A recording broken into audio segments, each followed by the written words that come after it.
Selamat datang kembali di channel ini, channelnya para tenaga honorer, P3K dan aparatur sipil negara. Video kali ini kita akan membahas terkait dengan info penting dari Senayan. Para tenaga honorer wajib untuk mengawal info ini. Untuk itu kepada rekan-rekan silakan disimak dan ditonton secara lengkap video ini agar rekan-rekan bisa menerima informasi yang utuh dan menyeluruh.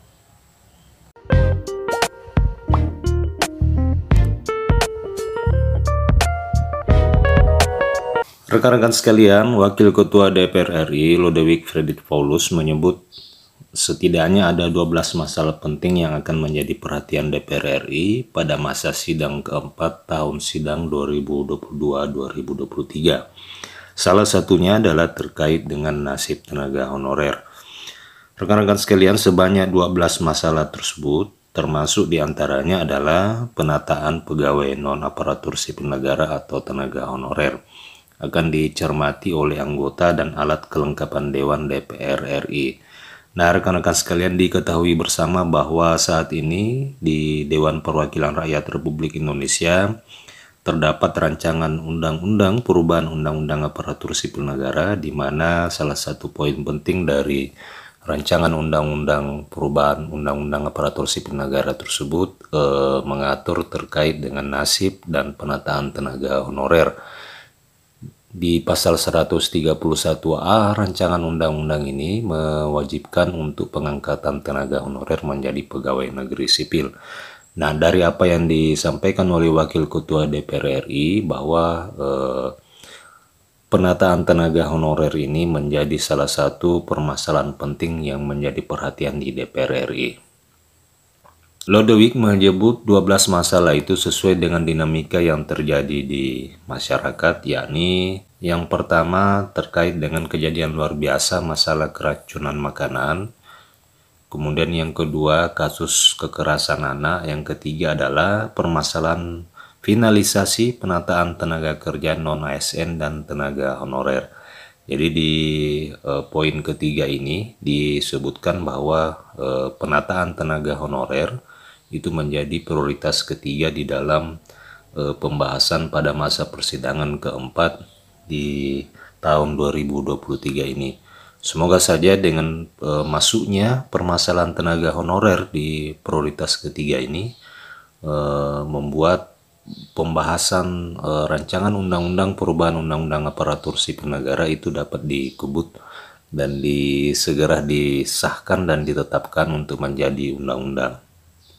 Sementara itu rekan-rekan sekalian, rencana penghapusan tenaga honorer yang mengacu surat edaran Menpan RB nomor B185 tahun 2022 yang lalu tentang status kepegawaian di lingkungan instansi pemerintah pusat dan pemerintah daerah, di mana di surat edaran tersebut menjelaskan bahwa ketentuan Undang-Undang nomor 5 tahun 2014 tentang aparatur sipil negara menyebutkan ASN terdiri hanya dua jenis, yakni PNS dan P3K.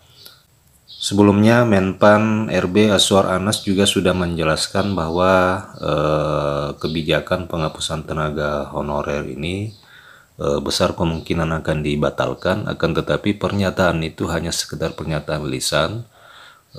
Sampai dengan saat ini belum ada regulasi atau kebijakan tertulis yang dikeluarkan oleh Menteri Pendayagunaan Aparatur Negara yang bisa membatalkan surat edaran yang diterbitkan di era kepemimpinan Bapak Cahyokumolo itu.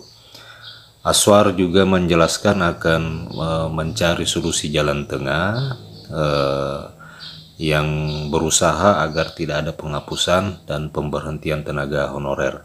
Sementara itu, anggota Komisi 2 DPR RI Gus Pardi Gaus meminta Kemenpan RB agar proaktif berkoordinasi dengan kementerian dan lembaga pemerintah non-kementerian terkait lainnya untuk melakukan finalisasi opsi penyelesaian tenaga honorer. Ia menyebutkan bahwa Menpan beberapa waktu yang lalu telah berkomunikasi dengan DPR guna membahas perihal tenaga honorer ini. Gus Pardi mengungkapkan bahwa Menteri Pendayagunaan Aparatur Negara telah menegaskan tidak akan melakukan pemutusan hubungan kerja atau penghapusan tenaga non-aparatur sipil negara, meskipun opsi terkait yang akan diambil itu juga belum dipastikan opsi apa yang akan diambil. Nah, rekan-rekan sekalian, setidaknya ini menjadi kabar yang baik yang perlu kita kawal secara bersama bahwa penataan tenaga honorer masih menjadi persoalan prioritas yang akan dibahas pada masa persidangan keempat sidang tahun 2022 tahun 2023 ini.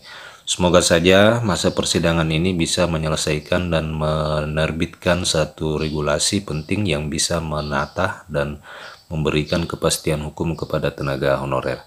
Demikian informasi ini rekan-rekan, jangan lupa untuk subscribe channel ini agar rekan-rekan tetap menerima update informasi seputar dengan tenaga honorer dan aparatur sipil negara. Terima kasih telah menyaksikan video ini, sampai jumpa di video berikutnya.